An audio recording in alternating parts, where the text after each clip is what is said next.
اعوذ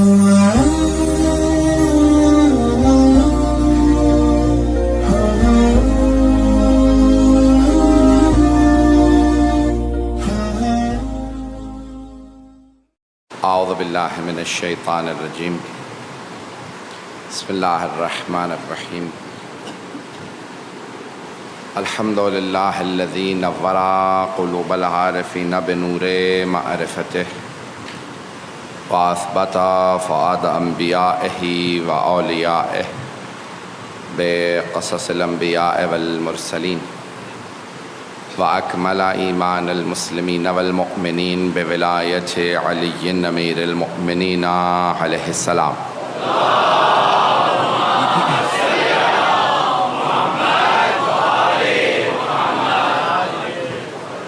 والصلاة والسلام والتحية والإكرام على أفضل الموجودات العبد المؤيد والرسول المسدد المصطفى الأمجد المحمود الأحمد أعني أبا القاسم محمد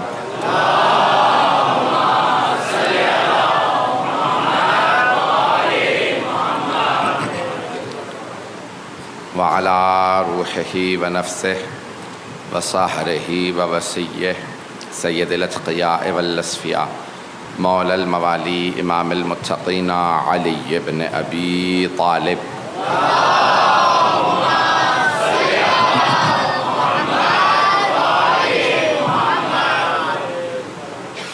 وعلى أوصيائه لا سيما بقية الله في الأرضين روحي وأرواح العالمين لتراب مقدمه الفداء واللعنة الدائمة على أعدائهم أجمعين من الآن إلى قيام يوم الدين أما بعد فقد قال الله الحكيم في كتابه الكريم بسم الله الرحمن الرحيم فأقم وجهك للدين حنيفا فطرة الله التي فطر الناس عليها لا تبديل لخلق الله ذلك الدين القيم ولكن أكثر الناس لا يعلمون صدق الله العلي العظيم صلوات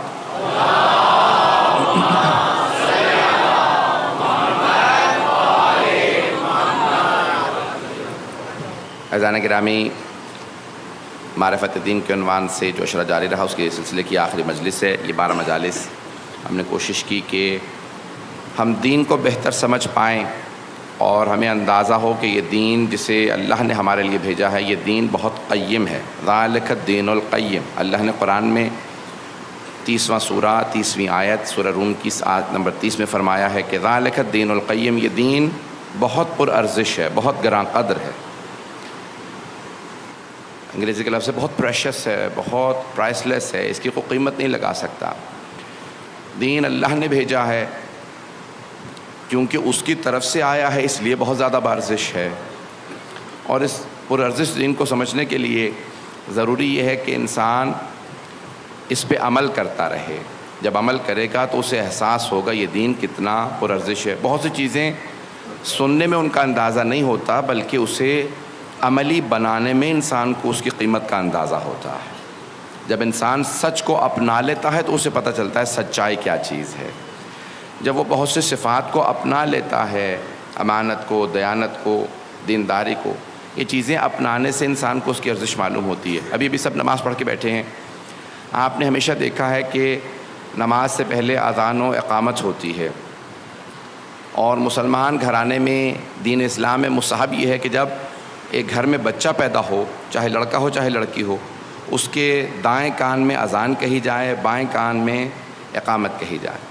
اذان و اقامت کہی جاتی ہے۔ ہمیشہ جب بھی اذان ہوتی ہے، اقامت ہوتی ہے، اس کے بعد نماز ہوتی ہے۔ کبھی آپ نے غور کیا یہ کیسی اذان و اقامت ہے، اس کے بعد نماز ہی نہیں؟ توجہ ہے میرے ساتھ؟ بچہ پیدا ہوتا ہے تو آپ فوراً اس کے کان میں اذان و اقامت کہتے ہیں، دائیں کان میں اذان، بائیں میں اقامت، لیکن وہاں نماز نہیں ہوتی۔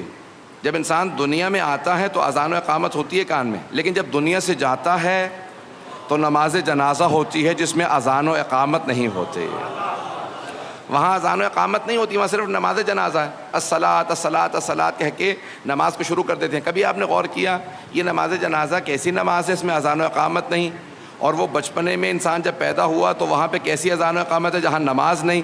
اللہ سمجھانا یہ چاہ رہا ہے، دیکھو پیدائش پہ اذان و اقامت ہوتی ہے، موت پہ نماز ہوتی ہے. جتنا اذان و اقامت اور نماز کا فاصلہ ہوتا ہے بس یہ زندگی اتنی ہی نظر آئے گی.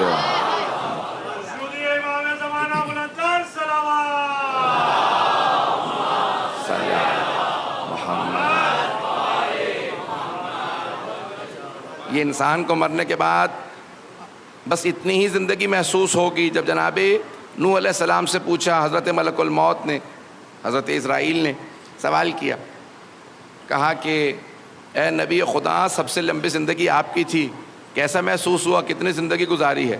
کہا سب سے لمبی زندگی. مجھے تو محسوس ہوا میں ایک دن دنیا میں رہا ہوں، کچھ عرصہ رہا ہوں. کہا نہیں، سب سے لمبی زندگی آپ کی ہے. کہا نہیں، مجھے محسوس نہیں ہوا سب سے لمبی زندگی میری ہے، بہت جلدی گزر گئی ہے زندگی. 2500 سال جناب نوح جیے تھے، 2500 سال. قرآن کے الفاظ ہیں 950 سال تو صرف طوفان سے پہلے تبلیغ کی تھی. گھبرا رہے ہیں حضرات. یہی سورہ عنکبوت اس میں ہے الف سنہ الا 50 عام، 1000 سال میں سے 50 کم، یعنی 950 سال. 950 سال صرف تبلیغ کی ہے طوفان سے پہلے. تو کہا یہ زندگی کچھ محسوس نہیں ہوئی. اتنی لمبی زندگی گزار کے بھی پتہ چلا کچھ نہیں میں نے زندگی اس دنیا میں گزاری. تو حضرت ملک الموت نے کہا کہ اے نبی خدا ایک ایسی قوم آئے گی جو صرف 50-60 سال جیا کریں گے. تو جناب نوح نے کہا اگر مجھے اللہ بتا دیتا نا کہ آپ نے صرف 50-60 سال دنیا میں رہنا ہے تو میں پوری زندگی بس ایک سجدے میں گزار دیتا، میں پوری زندگی ایک سجدے میں گزار دیتا. تو حضرت ملک الموت نے کہا اے نبی خدا ان کے پاس ہر شے کا وقت ہوگا، نہیں ہوگا تو بس سجدے ہی کا وقت نہیں ہوگا.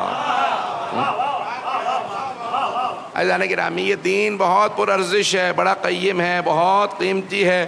ایسا نہ ہو کہ ہم اسے دنیاوی اشیاء میں گزار دیں. بعض وقت بالکل دین نے ہر دنیا کے ہر مرحلے کے لیے، اس دنیا کے ہر مرحلے کے لیے آپ کو کوئی نہ کوئی سبق دیا ہے.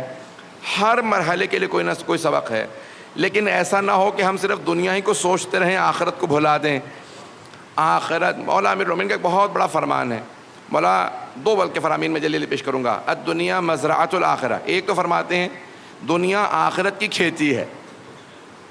جب کسان بیج بو رہا ہوتا ہے نا، اب یہاں پہ بہرحال دنیا کے بڑے کاش کے ممالک میں آتا ہے، 70% آپ کی آبادی ابھی تک دیہی آبادی ہے، گاؤں دیہاتوں میں رہتی ہے. زراعت جب کر رہے ہوتے، جب کسان بیج بوتا ہے نا تو اس وقت اسے نظر نہیں آ رہا ہوتا، وہ کہتا ہے ابھی مجھے بڑی محنت کرنی ہے. لیکن جب چند مہینے گزر جاتے ہیں اور وہ فصل کاٹنے لائق ہو جاتی ہے، اسے اس وقت لطف آتا ہے کہ اس وقت میں نے بیج بویا تھا، پانی دیا، مسلسل ہل چلاتا رہا، آج میری محنتوں کا مجھے پھل مل رہا ہے. جب وہ فصل کاٹتا ہے تو اسے احساس ہوتا ہے. مولا فرماتے ہیں یہ دنیا میں جتنی زندگی گزار رہے ہو، یہ تم ہل چلا رہے ہو، فصل آخرت میں کاٹنی ہے. ہم میں سے بہت سے لوگ ہوتے ہیں یہاں پہ محنت کرتے ہیں کہ میں نے اتنی نمازیں پڑھی، مجھے کیا فائدہ ہوا، دولت تو آئی نہیں، یہ تو آیا نہیں، شہرت تو ملی نہیں. عزیزان گرامی مولا فرما رہے ہیں یہاں پہ صرف تیاری ہو رہی ہے، فصل آخرت میں کاٹنی ہے. دنیا میں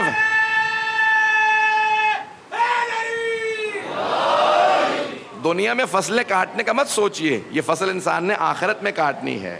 یہاں پہ صرف بیج بویا ہے. لیکن البتہ کوئی یہ نہ کہے مجھے اچھی فصل کیوں نہیں ملی، بھائی جو بوئیں گے وہی کاٹیں گے. ایسا ممکن نہیں ہے کہ پیاز بو دیں اور سیب کی توقع لگا کے بیٹھ جائیں. بس جو بویا جائے گا وہی انسان کاٹے گا. جو انسان فصل اچھی بوئے تاکہ پھر انسان کو نتیجہ بھی اچھا ملے. بیج سب سے اہم ہوتا، بیج سب سے اہم ہوتا ہے. پہلے ہی معلوم کر لیجئے میرے ہاتھ میں بیج کون سا ہے. بہت سے افراد بو پہلے دیتے ہیں، بیج بو دیا، پھر بعد میں جب فصل کاٹے گا یہ کیا نکل آیا، یہ سارے کے سارے فصل میں تو کچھ اور ذہن میں لے کے بیٹھا تھا. بھئی آپ نے پہلے معلوم کیوں نہیں کیا کہ میں بیج کون سا بو رہا ہوں. جو بیج بوئیں گے وہی فصل کاٹیں گے. بیج ہوتے ہیں انسان کے عقائد. جب توحید صحیح ہوگی، عدل صحیح ہوگا، نبوت کا عقیدہ صحیح ہوگا، امامت کا عقیدہ صحیح ہوگا، قیامت کا عقیدہ صحیح ہوگا، تو خود بخود انسان کے بیج جب صحیح ہوں تو فصل اچھی نکلے گی.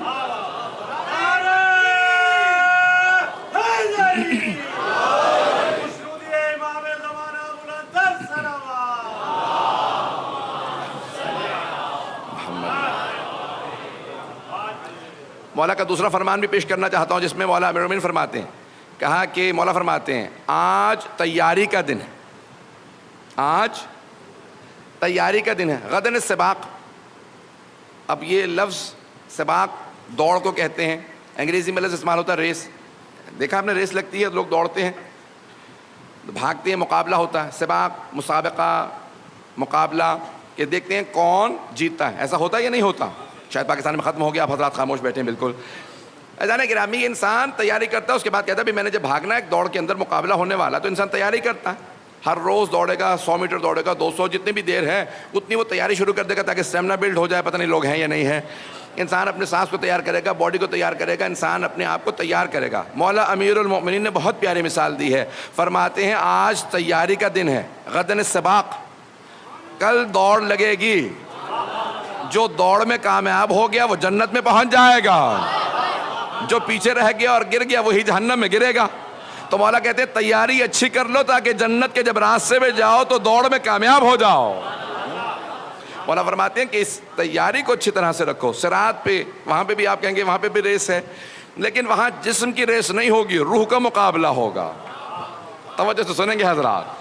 اب وہاں پہ بھی پل صراط ہے جس کے 50 مقامات پہ روک کے سوال کیا جائے گا. آپ نے سن رکھا ہے نا، اتفاقاً یہ حدیث ساری سب مسلمانوں کی کتابوں میں ہے، یہ شیعہ سنی سب کتابوں میں ہے کہ پل صراط بال سے زیادہ باریک ہے، تلوار سے زیادہ تیز ہے، اور میدان محشر سے پل صراط بنا ہوگا. صراط نام ہے، صاد رے الف توئے. میدان محشر سے، اور پار جنت ہوگی، بیچ میں جہنم ہوگی، اور لکھا یہی ہے کہ اس میں سے آگ، جہنم میں آگ لگی ہوئی ہے، لیکن اندھیرا بہت زیادہ ہوگا. تو کسی نے پوچھا مولا آگ سے تو روشنی نکلتی ہے، اندھیرا کیوں ہوگا؟ مولا نے کہا آگ سے دھواں بھی نکلتا ہے، تو دھواں اتنا زیادہ ہوگا کچھ نظر نہیں آ رہا ہوگا. کہ پھر مولا کیسے جائیں گے ہم، صراط کو کیسے پار کریں گے؟ تو امیر المؤمنین کے القاب میں سے ایک لقب ہے مولا کا، قائد غر المحجلین. سن رکھا ہے لقب مولا کا؟ مولا کا لقب ہے قائد غر المحجلین. تھوڑا سا میں اس کو، قائد کہتے ہیں رہبر کو، آگے چلنے والے کو. جو سامنے چلتا ہے اسے قائد کہا جاتا ہے. پتہ نہیں لوگ ہیں یا نہیں. اونٹوں کو چرانے والے پرانے زمانے میں 2 طرح کے ہوتے تھے. ایک قائد ہوتا تھا، وہ سامنے سے ایک اونٹ کی رسی کو پکڑتا تھا، باقی سارے اونٹ پیچھے پیچھے چلتے رہتے تھے، اسے کہتے تھے قائد. اور دوسرا پیچھے اونٹوں کے چلتا تھا، اسے کہتے تھے سائق. آج ڈرائیور کو عربی میں کہتے ہیں سائق، ڈرائیور کیونکہ وہ اسٹیئرنگ کے پیچھے ہوتا. جو پیچھے چلتا تھا اسے کہتے تھے اونٹوں کو چروانے والے کو سائق، آگے چلنے والے کو کہتے تھے قائد. تھوڑی سی توجہ کیجیے گا. ائمہ نے فرمایا ہے کہ ہم لوگ قائد ہیں، سائق نہیں. ہم اونٹوں کے پیچھے نہیں چلتے، ہم آگے چلتے ہیں. پتہ نہیں لوگ ہیں یا نہیں. اور سے سنیے گا، تھوڑی سی اور وضاحت کروں گا نوجوانوں کے لیے، بزرگ تو پہنچ گئے. سائق جو پیچھے چلتا تھا نا اونٹوں کے، عموماً اس کے ہاتھ میں ایک چھڑی ہوتی تھی، کیونکہ اونٹ جو پیچھے چلنے والا ہوتا ہے نا وہ غلے کی شکل میں چلتے ہیں، ایک ہجوم کی شکل میں چلتے ہیں، قطار میں نہیں چلتے. اور پیچھے چلنے والا جیسے ہی کوئی اونٹ باہر نکلتا ہے مارتا ہوا واپس لے کے آتا. پتہ نہیں لوگ ہیں یا نہیں. وہ مارتا ہوا اونٹوں کو واپس لاتا ہے. گلے میں چلو بس باہر نہیں نکلنا، اسی ساتھ ساتھ سب کے سب ایک ساتھ چلو، تو مارتا ہوا واپس لے کے آتا ہے. میں نے کہا خبردار، ہم سائق نہیں ہیں. آپ اردو میں لفظ استعمال کرتے ہیں، بہرحال کیونکہ اردو میں استعمال ہوتا ہے اس لیے استعمال کر رہا ہوں ممبر سے، کہ ہانکنا. وہ اونٹوں کا ہانکنے والا ہوتا ہے جو پیچھے چلتا ہے ہاتھ میں چھڑی لے کے. ہانکنے والے دنیا میں بہت ہیں، جو پیچھے چلتے ہیں ہانکتے ہوئے لے جاتے ہیں. ریوڑ کو، گلے کو جو ہانکتے ہوئے پیچھے سے چلتے رہے، چھڑی ہاتھ میں لے کے مار مار کے واپس لے کے آئے، وہ اور ہیں. مولا نے فرمایا ہم قائد ہیں. زیارات کے اندر بھی یہی لکھا ہے، قادۃ الامم، قادہ جمع ہے قائد کی. ہم سامنے چلتے ہیں، لیکن وہ جو سامنے چلتا ہے نا وہ صرف ایک کو پکڑتا ہے، باقی خود بخود پیچھے چلتے ہیں. کیونکہ وہ جو قائد سامنے چل رہا ہوتا ہے نا، اس کے گلے کی، اس کے ریوڑ کی، اس کے اونٹوں کی خصوصیت ہوتی ہے، وہ سارے تربیت یافتہ ہوتے ہیں، وہ سارے ٹرینڈ ہوتے ہیں، انہیں پتہ ہے ہم نے قطار میں چلنا ہے. عزیزان گرامی، امام زمانہ کا بھی تبھی ظہور ہوگا جب ہمیں تربیت ہو جائے گی.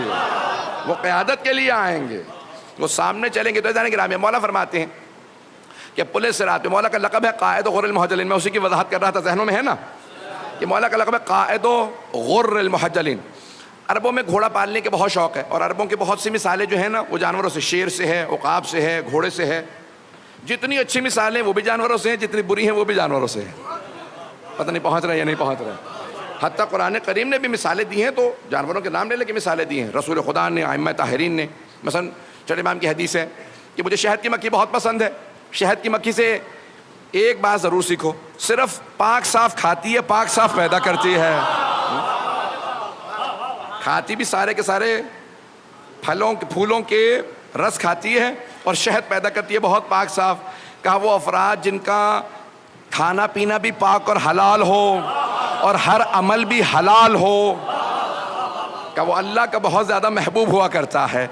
تو جانے کہ رامی اب یہ القاب ہیں جو مختلف مثالیں دی ہیں. عربوں کو گھوڑے پالنے کا بہت شوق تھا. آج دنیا بھر کے اندر عربی نسل کا گھوڑا پالنے کا امتیاز سمجھا جاتا ہے کہ اس کے پاس عربی نسل کا گھوڑا ہے. عربی نسل کے گھوڑے عموماً جو بہت بھورے رنگ کے براؤن کلر کا گھوڑا یا سیاہ رنگ کا گھوڑا, بہت ڈارک رنگ کا گھوڑا, اور اس کی پیشانی پہ ایک سفید رنگ کا نشان بنا ہوتا تھا. ابھی بھی بہت سے عرب نسل کہتے ہیں یہ بہت اعلیٰ نسل کا گھوڑا, پورا جسم اس کا یا سیاہ ہو یا براؤن ہو یا بھورا ہو, اور پیشانی پہ ایک سفید رنگ کا نشان. اس سفید نشان کو بہت اعلیٰ مانا جاتا ہے, اسے کہتے ہیں غرہ, کیونکہ پیشانی پہ اسے کہتے ہیں غرہ, چمکتا ہوا نشان, سفید نشان. پورا بدن اس گھوڑے کا جو ہے وہ سیاہ ہو یا بھورا ہو اور سفید نشان ہو, اس نشان کو غرہ کہا جاتا ہے. محجل کہتے ہیں چمکتی ہوئی چیز کو. مولا کا لقب ہے قائد و غر المحجلین, ان کے قائد و امام جن کی پیشانیاں چمک رہی ہوں گی.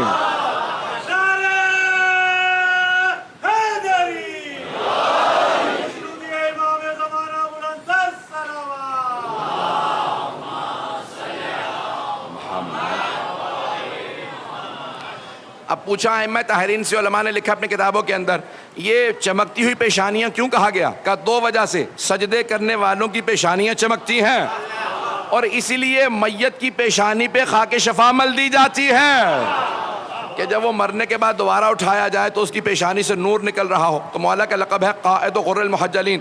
تو چھٹے امام سے پوچھا مولا یہ لقب کیوں ہے؟ کہ صراط کے اوپر صرف وہی جنت کے پار جائے گا جس کے پاس علی کی ولایت ہو اور پیشانی چمک رہی ہو. اب 50 مقامات پہ روک کے سوال کیا جائے گا. روایت کو سن لیجیے گا, الانوار النجف, اس کے اندر یہ تفسیر انوار النجف کے اندر مرحوم حسین بخش صاحب نے لکھی ہے, 14 جلدوں پہ تفسیر ہے. ظاہراً اس کی جلد نمبر 7 میں یہ روایت موجود ہے. سننا چاہیں گے تمام حضرات؟ تو کہا پل صراط بہت طولانی ہے, پار کرنے کے بعد جنت ہے. کہا وہاں پہ کچھ افراد بہت تیز رفتار سے اسے پار کر لیں گے. سننا چاہیں گے نا روایت؟ کچھ افراد بہت تیز رفتار, جیسے برق, بجلی کڑکتی ہے, کتنی تیز کڑکتی ہے, میلوں سفر کرتی ہے لیکن چند سیکنڈ کے اندر. تو کہا کچھ اتنی تیز رفتار سے پورے صراط کو پار کریں گے کہ یہاں پہ مولا کہیں گے جاؤ, اور دیکھا جائے گا کہ وہاں پہنچ گئے, جیسے جناب سلمان, جیسے جناب ابو ذر, جیسے جناب مالک اشتر. یہ بہت تیز رفتار سے. کچھ مولا فرماتے ہیں کہ تیز رفتار گھوڑے کی طرح سے دوڑتے ہوئے پار کریں گے, کچھ انسانوں کے تیز رفتار سے, کچھ چلتے ہوئے, کچھ بیچارے بیلنس کرتے ہوئے, اور کچھ گری جائیں گے. اور مولا کھڑے ہوں گے صراط کے ایک پار, صرف چہرہ دیکھ کے کہا کریں گے جہنم سے, ھذا لی و ھذا لک, اے جہنم یہ میرا ہے. چہرہ دیکھ کے صرف مولا کہیں گے جہنم سے, اے جہنم یہ میرا ہے, اسے چھونا مت. اور کسی کا چہرہ دیکھ کے کہیں گے یہ تیرا ہے, اسے چھوڑنا مت.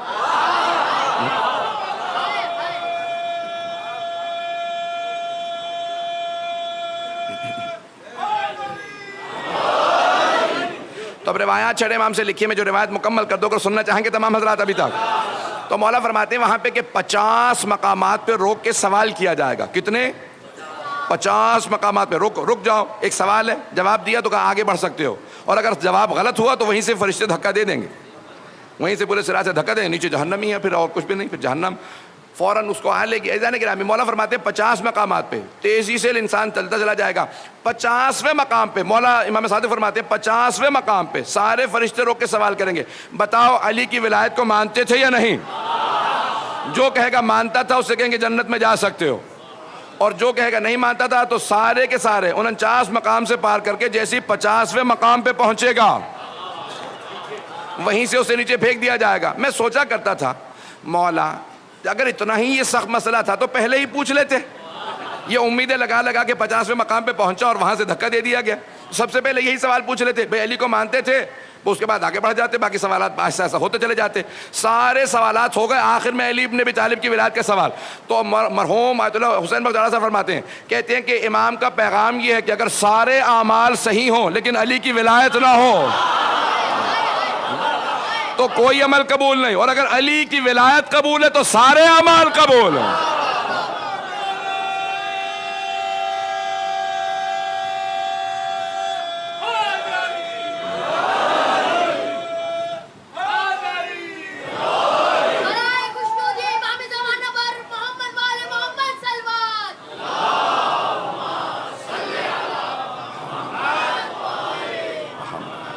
توجہ فرما رہے جانے کرام. تو یہ دین بہت با ارزش ہے.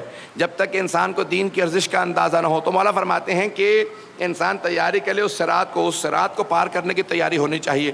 جانے گرامی, تو وہاں پہ ایک راستہ نظر آئے گا انسان کی پیشانی کے نور کے اندر. کچھ افراد کے لیے بہت زیادہ مسائل ہوں گے, کچھ کے لیے بہت آسانی ہوگی, حتیٰ مولا کے ماننے والوں کے لباس کے لیے بہت زیادہ پریشانی ہوگی. پوچھا مولا کون؟ کہا جو زمین پہ بہت زیادہ اکڑ کے چلنے والے ہیں, جو اپنے سامنے کسی کو کچھ نہیں سمجھتے. تکبر ایک ایسی بلا ہے جو صراط پہ چلنے کو تھوڑا سا مسئلہ بنا دے گی. عزیزان گرامی, مختلف چیزوں کو پھر لکھا. کتاب کا نام ہے منازل الآخرہ, شیخ عباس قمی کی ہے, آخرت کی منازل. فرماتے ہیں ہر منزل کو آسان بنانے کے لیے بہت سے راستے رکھے گئے ہیں. قبر کو آسان بنانے کے لیے کیا ہے؟ ہر جگہ کے لیے کوئی نہ کوئی تحفہ ہے. کہ یہ تحفہ ساتھ لے جاؤ اور آخرت آسان ہو جائے گی. اب ہر مرحلے کے لیے کوئی نہ کوئی ملائکہ آئیں گے, فرشتے آئیں گے, ان سب کے لیے تحفے سننا چاہیں گے نا.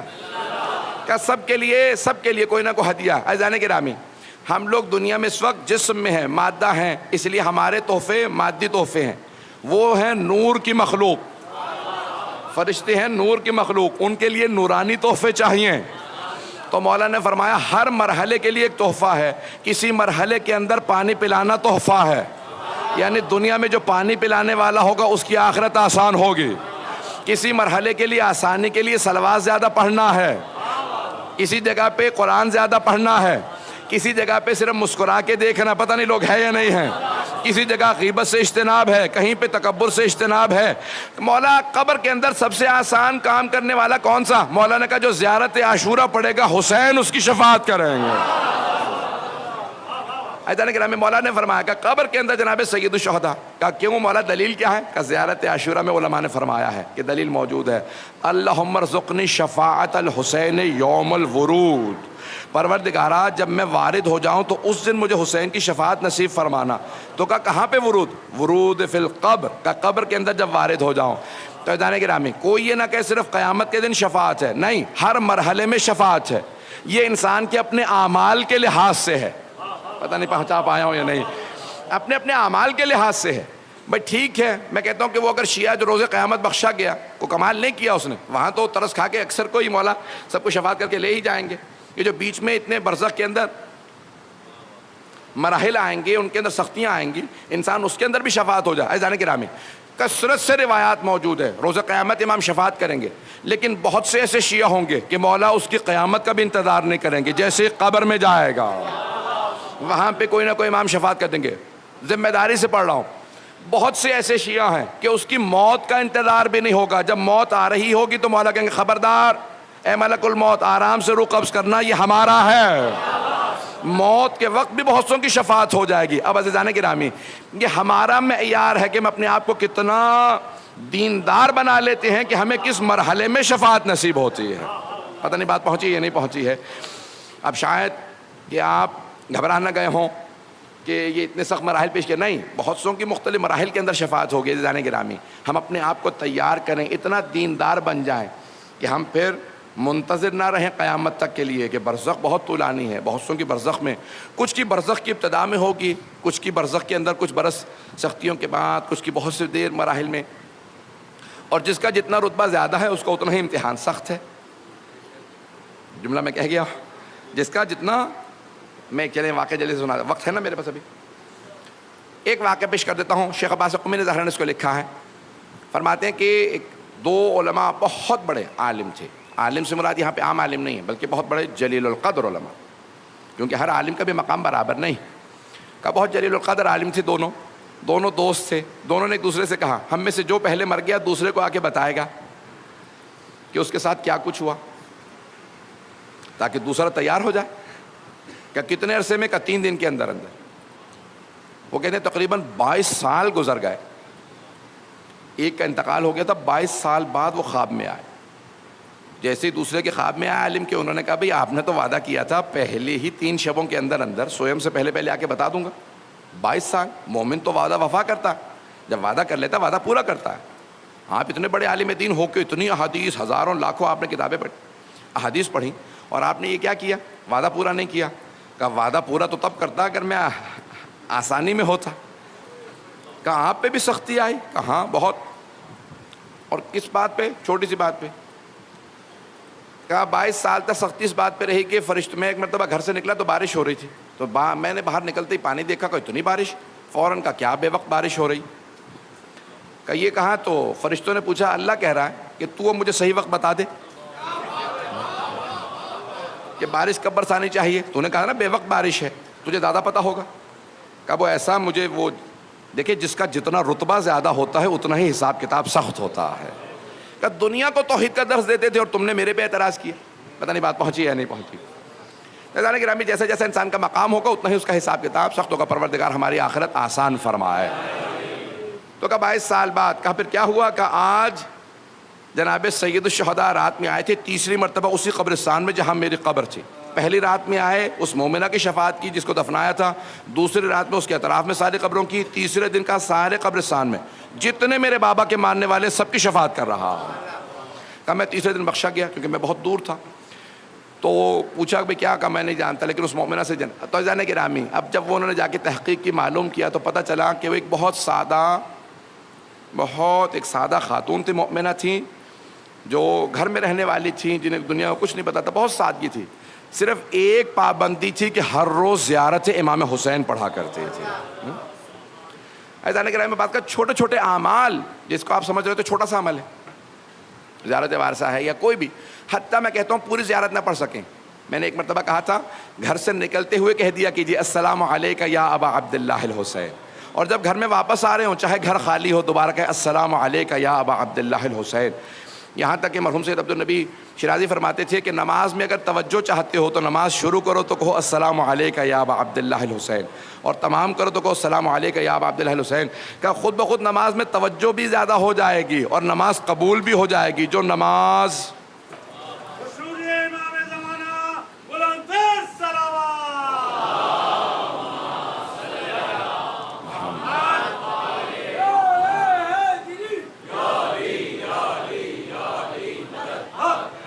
جانے گرامی وقت نہیں ہے کہ میں تفصیل میں جاؤں۔ اب یہ انسان اگر دین پہ عمل کرنے لگے تو خود بخود زندگی آسان ہو جائے گی۔ یہ دین بہت پرارزش دین ہے، اس دین کو بچانے کے لیے کتنی بڑی بڑی قربانیاں دی گئی ہیں، دین پہنچانے کے لیے حبیب خدا نے پتھر بھی کھائے ہیں، امیر المؤمنین نے تیر بھی کھائے ہیں، سید الشہداء نے اور ائمہ اہل بیت علیہ السلام نے کتنی سخت قربانیاں دی ہیں اس دین کو بچانے کے لیے۔ جس دین کے لیے اتنی قربانیاں دی گئی ہوں پھر اس دین پہ عمل ہونا چاہیے یا نہیں ہونا چاہیے؟ ہر انسان اس دین پہ عمل کرے۔ یہ دین بہت بارزش ہے، تو معرفت بڑھاتے چلے جائیے تاکہ عمل بڑھتا چلا جائے۔ 11 محرم کا جب دن نکلا، میدان کربلا تھا، راوی کہتا ہے جیسے ایک ٹوٹی ہوئی تسبیح کے دانے بکھر جاتے ہیں، بیبیاں میدان کربلا میں ایسے بکھر گئیں جیسے ٹوٹی ہوئی تسبیح کے دانے۔ کوئی بی بی کسی لاشے پہ جا کے رو رہی ہے، کوئی بی بی کسی لاشے پہ رو رہی ہے، کوئی بار بار کہتی ہے واہ علی اکبرا، کوئی بی بی کہتی ہے واہ قاسمہ، کوئی کہتی ہے واہ عباسا، لیکن 2 بیبیاں کسی لاشے پہ نہیں گئیں، صرف ایک لاشے کے پاس کھڑی روتی رہیں۔ پہلی بی بی کا نام ہے زینب کبریٰ۔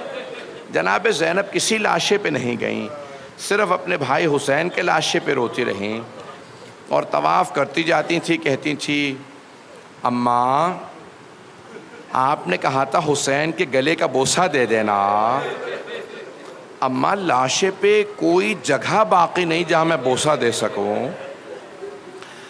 ایک مرتبہ جناب زینب کبریٰ نے طواف کیا پورے لاشے کا، اور پھر اس کے بعد کٹے ہوئے گلے پہ لبوں کو رکھا اور بوسہ دیا۔ اور دوسری بیوی جو کسی لاشے پہ نہیں گئی، نام ہے جناب رباب۔ جناب رباب کسی لاشے پہ نہیں گئیں، ایک مرتبہ آئیں۔ سید العلماء نے جملے بہت عجیب و غریب لکھے ہیں، فرماتے ہیں کہ جب جناب رباب آئیں نا جناب سید الشہداء کے لاشے پہ، تو بی بی اتنا روئی تھی کہ آنکھیں پتھرا گئی تھیں۔ ایک مرتبہ کھڑی ہوئیں جناب سید الشہداء کے پاس اور کہنے لگی اے میرے سرتاج حسین، اے میرے آقا حسین، اے میرے مولا حسین، اے میرے مولا، اگر میرے سر پہ چادر ہوتی میں اپنی چادر کا آپ کو کفن دے دیتی۔ پھر فرماتی ہیں اگر میرے ہاتھ کھلے ہوئے ہوتے میں اپنے ہاتھوں سے آپ کے لاشے پہ سایہ کرتی۔ مولا میں آپ کے لاشے کو تپتی ریت پہ پڑا دیکھ رہی ہوں، دھوپ میں چھوڑ کے جا رہی ہوں، وعدہ کرتی ہوں جب تک زندہ رہوں گی کبھی سائے میں نہیں بیٹھوں گی۔ مولا میں جانتی ہوں آپ کو شہادت سے پہلے پانی نہیں پلایا گیا، میرا آپ سے وعدہ ہے میں جب تک زندہ رہوں گی کبھی ٹھنڈا پانی نہیں پیوں گی۔ اجرکم اللہ۔ بی بی نے فرمایا مولا میرے پاس آپ کی 2 نشانیاں تھی، ایک آپ کا اصغر میں نے آپ پہ قربان کر دیا، مولا میرے پاس آپ کی ایک بیٹی ہے وہ آپ کی بہن پہ قربان کر دوں گی، میرا آپ سے وعدہ جب تک زندہ رہوں گی کبھی سائے میں نہیں آؤں گی۔ بس بے 11 محرم کو بیویوں کو قیدی بنایا گیا، لے جایا گیا۔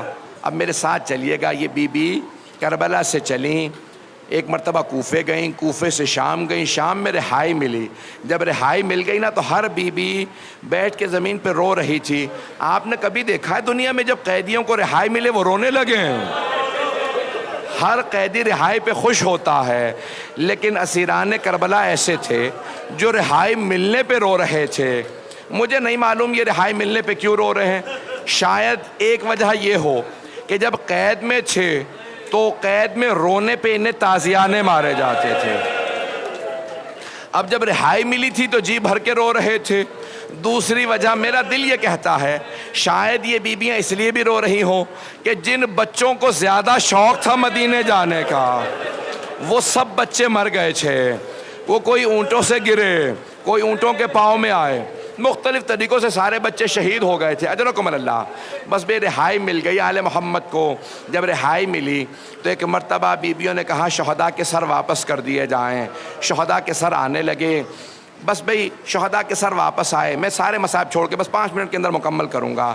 شہداء کے سر آ گئے، بیویوں نے سروں کو دیکھا، بہت گریہ کیا، 3 دن تک بیویاں شام میں روتی رہیں۔ ایک مرتبہ مولا سجاد نے کہا پھوپھی اماں بیویوں سے کہہ دیں کل صبح ہم مدینے واپس چلے جائیں گے۔ سب بیویاں صبح تیار رہیں، جیسے ہی فجر کی نماز ختم ہوئی صبح نمودار ہوئی، مولا سجاد نے پوچھا پھوپھی اماں بیویاں تیار ہیں؟ جناب زینب کبریٰ نے کہا بیٹا سجاد سب بیویاں تیار ہیں لیکن آپ کی ماں رباب کا کچھ پتہ نہیں ہے، نہ جانے آج فجر سے کہاں چلی گئی ہیں، رباب کا کچھ پتہ نہیں چل رہا۔ مولا سجاد کے آنسو بہنے لگے کہ پھوپھی اماں مجھے پتہ ہے میری ماں کہاں ہے، بیویوں سے کہیں میرے ساتھ چلیں ہم راستے سے ماں کو لے لیں گے، اگر دیکھ سکے تو میری طرف دیکھیے گا۔ جب مولا سجاد چلے نا بیویوں کو لے کے تو جناب زینب نے سوال کیا کہ بیٹا سجاد یہ راستہ تو زندان کو جاتا ہے۔ مولا سجاد نے کہا پھوپھی اماں میری ماں زندان کی ایک چھوٹی سی قبر سے وداع کرنے کے لیے گئی ہیں۔ علماء کہتے ہیں جیسے ایک ماں بچے سے لپٹ کے روتی ہے، جناب رباب قبر سے لپٹی ہوئی تھی اور بار بار کہہ رہی تھی سکینہ آپ کو سب سے زیادہ شوق تھا، سب سے زیادہ شوق تھا مدینے واپس جانے کا، بیٹی اٹھو ہم مدینے جا رہے ہیں۔ بس بھی ایک مرتبہ بیویاں چلیں، مولا سجاد نے جناب رباب کا بازو پکڑا، ایک بازو جناب زینب نے پکڑا، کہا بس کیجئے بس کیجئے۔ ایک مرتبہ واپس آئے چہلم پہ، جب 40 پہ واپس کربلا پہنچی بیویاں ہر قبر پہ گئیں، مولا سجاد نے ایک قبر کا نشان بتایا، خود جناب زینب نے پوچھا بیٹا سجاد مجھے میرے بھائی حسین کی قبر کا نشان بتا دیجئے۔ مولا حسین نے اشارہ کیا کہ پھوپھی اماں یہاں میرے بابا کی قبر ہے۔ ساری بیویاں قبر مطہر پہ گر گئی، رونے لگیں۔ مولا سجاد نے دیکھا اگر میں نے نہ روکا تو کوئی بیوی روتے روتے مر جائے گی، خود ہی جناب زینب کا بازو تھاما کہا پھوپھی اماں بس کیجئے۔ جناب زینب قبر سے اٹھی، پوچھا بیٹا سجاد یہ میرے بھائی کے ساتھ والی قبر کس کی ہے؟ مولا سجاد نے کہا پھوپھی اماں یہ میرے بھیا علی اکبر کی قبر ہے۔ ساری بیویاں دوبارہ قبر پہ گر کے رونے لگیں، پھر مولا سجاد نے روکا، پھر ایک مرتبہ جناب زینب نے پوچھا گنج شہداء میں کس کس کی قبریں ہیں؟ مولا سجاد نے ایک ایک کا نام بتایا، اگر دیکھ سکے تو پھر دوبارہ میری طرف دیکھیے گا۔ جناب زینب نے ایک سوال کیا بیٹا سجاد آپ نے تمام شہداء کی قبروں کے نشان بتا دیے لیکن میرے بھیا عباس کی قبر کا نشان نہیں بتایا۔ ایک مرتبہ مولا سجاد نے کہا پھوپھی اماں میرے ساتھ چلیے، میرے چچا کی قبر فرات کے کنارے ہے۔ جیسے ہی مولا سجاد چلے نا بیویوں کو لے کے آئے میرے ساتھ چلے، مولا سجاد نے کہا جناب عباس کی قبر پہ چچا عباس کی قبر پہ لے چلو. جب جا رہے تھے تو جناب زینب نے ساری بیبیوں کا راستہ روک لیا. کہا بیبیوں سب کچھ بتا دینا میرے بھیا عباس کو, بتا دینا ہمیں کوفہ اور شام کے بازاروں میں لے گئے تھے, بتا دینا ہمیں شرابی کے دربار میں لے گئے تھے, بتا دینا ہمیں تازیانے مارے گئے تھے. بیبیوں سب کچھ بتا دینا, لیکن مت بتانا سکینہ شام میں رہ گئی. میرے بھائی کی غیرت برداشت نہیں کرے گی. مت بتانا یعنی کوئی بین نہ کرے سکینہ کے. بس میں نے تمام کر دیا. 3 دن بیبیاں, 3 دن تک بیبیاں کربلا میں رہیں چہلم پہ. مولا سجاد نے تیسرے دن کہا پھوپھی اماں بس یہ آخری دن ہے, کل صبح ہم مدینہ چلے جائیں گے. ہر بیوی دوبارہ تیار تھی, لیکن ایک بیوی دوبارہ تیار نہیں. پوچھا مادر گرامی کیا بات ہے؟ مولا سجاد نے کہا جناب رباب سے اماں مادر گرامی کیا بات ہے, آپ کیوں تیار نہیں ہیں؟ کہا سجاد میرا مدینے میں کیا ہے, میرے مولا حسین کربلا میں, میرا علی اصغر کربلا میں, میری بیٹی شام میں, میں مدینے جاؤں تو کس منہ سے جاؤں؟ مولا سجاد نے پوچھا اماں مادر گرامی آپ کربلا میں کیا کیجئے گا, سنیں گے؟ بی بی فرماتی ہیں سید سجاد میں قبروں پہ پانی ڈالا کروں گی, میں قبروں کی صفائی کیا کروں گی, جب زائرین آئیں گے میں انہیں قبروں کے نشان بتاؤں گی. مولا سجاد نے کہا نہیں اماں میں برداشت نہیں کر سکتا میں آپ کو تنہا چھوڑ جاؤں, میری غیرت نہیں برداشت کرتی, نہ ابھی حرم بنا تھا نہ زری لگی تھی. کہا نہیں اماں میں آپ کو برداشت نہیں کر سکتا, آپ تنہا رہیں, واپس جانا ہوگا. واپس چلے گئے. بس میں نے تمام کر دیا. 2 جملوں کی 2 منٹ کی زحمت دوں گا. ایک مرتبہ سب بیبیاں واپس مدینے پہنچ گئیں. شیخ محمد مہدی مازندرانی نے معالی السبتین کی جلد نمبر 2 میں لکھا ہے کہ 4 مہینے گزر گئے, بیبیوں کو واپس مدینے پہنچے. جناب رباب جیسے ہی صبح ہوتی ایک کوزے میں پانی لیتی, دھوپ میں رکھ دیتی اور خود بھی دھوپ میں بیٹھ جاتی. جب وہ پانی دھوپ میں گرم ہو جاتا وہ گرم پانی پیتی, خود بھی دھوپ میں بیٹھی رہتی. ایک ہاتھ سر پہ رکھتی کہتی واہ حجابا, دوسرا ہاتھ سینے پہ مارتی رہتی کہتی واہ حسینہ. بی بی بہت روتی تھی, دن رات روتی رہتی. ایک مرتبہ جناب زینب کبریٰ نے کہا بیٹا سجاد اپنی ماں سے کہیں کہ سائے میں آ جائے, بیٹا رباب بہت بیمار ہو گئی ہے, 30 سال کے سن میں سر کے سارے بال سفید ہیں, سارے بال سفید ہو گئے, کمر ٹوٹ گئی ہے رباب کی. جناب زینب نے کہا سجاد ماں سے کہو سائے میں آ جائیں. مولا سجاد ایک مرتبہ صحن میں آئے, کہا اماں آپ کا بیٹا کہتا ہے سائے میں آ جائیے. جناب رباب نے کہا نہیں سید سجاد میں نے آپ کے بابا سے کربلا کی تپتی ریت پہ وعدہ کیا تھا, میں سائے میں نہیں جاؤں گی. مولا سجاد نے کہا اماں اب آپ کا بیٹا نہیں آپ کا امام آپ سے کہتا ہے سائے میں آ جائیے. مولا سجاد نے آواز دی پھوپھی اماں میری ماں کا بازو پکڑے. ایک بازو جناب زینب نے پکڑا, دوسرا بازو مولا سجاد نے جناب رباب کو زمین سے اٹھایا. جیسے ہی اٹھایا جناب رباب نے ہاتھوں کو بلند کیا کہ پروردگارا میرے وعدے کی لاج رکھ لے, میں نے تیرے حسین سے وعدہ کیا تھا میں سائے میں نہیں جاؤں گی. مولا سجاد نے کہا پھوپھی اماں میری ماں کو لٹا دے, میری ماں کی روح پرواز کر گئی.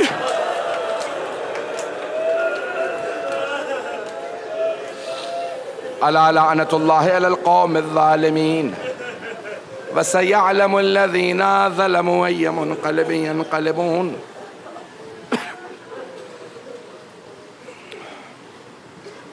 ہاتھوں کو بلند کیجئے گا, مختصر سے دعا کرواؤں گا. پروردگارا ایک ماں کی اجڑی گود کا واسطہ صاحب الزمان کا ظہور دیکھنا نصیب فرما. تمام مومنین و مومنات جو بے اولاد ہیں ان کو اولاد عنایت فرما, مقروضوں کے قرض ادا فرما. آئیں بھائی بس ایک واسطہ دوں گا. مرحوم آیت اللہ اشتہاردی نے ایک جملہ لکھا ہے کہ جب بیبیاں دمشق شہر سے باہر نکلیں، ناقہ پہ سوار تھیں، تو ایک مرتبہ جناب زینب نے آواز دے کے کہا بیٹا سجاد ذرا سواریوں کو رکوا دیجئے۔ جیسی ساری سواریاں رکی، جناب زینب نے کہا بیبیو ذرا ایک مرتبہ دمشق کا رخ کرنا۔ سب نے رخ کیا، بی بی نے ہاتھ اٹھائے، کہا سکینہ میں چھوڑ کے نہیں جا رہی، میں واپس آؤں گی۔